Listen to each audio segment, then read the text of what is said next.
Most people have a dedicated saw for wood and a completely different setup for metal. But this machine basically tells you to throw that rulebook out the window. It is a bit of a beast when you first pull it out of the box, and honestly, it feels like it was built to survive a construction site apocalypse. The real trick here is that single tungsten carbide blade. You can go from slicing through a piece of mild steel to cutting up some old timber with nails still stuck in it, and it just doesn't seem to care. It is one of those rare tools that actually delivers on the promise of being a true multi-material cutter. Now, here is the thing about cutting metal with a chop saw. Usually, you are dealing with a shower of sparks and a blade that gets hot enough to burn your fingers off. This thing is different.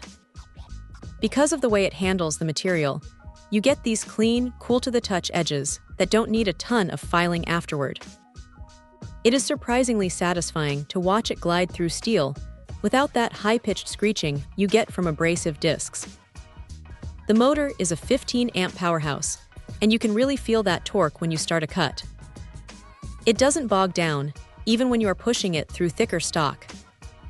The capacity is pretty generous too, handling square or round tubing that would make smaller saws struggle. You have got that 45-degree miter adjustment, which is smooth enough, though it does take a second to dial in perfectly if you're doing precision work. If there is a downside, it is the weight.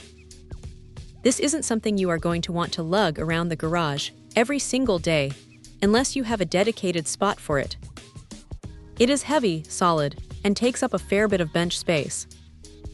Also, while the blade is impressive, keep in mind that it is a consumable. If you are cutting a lot of heavy steel, you will eventually need to swap it out, and those specialized blades aren't exactly cheap.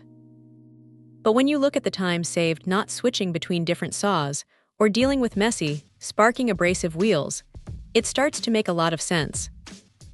It feels like a professional-grade piece of kit that doesn't mind being pushed hard. For anyone who works with a mix of materials and hates having a cluttered workshop, this is a pretty compelling way to simplify the workflow. It is rugged, it is capable, and it just gets the job done without any unnecessary fuss. Check out the video description for updated price. And thank you for watching this video.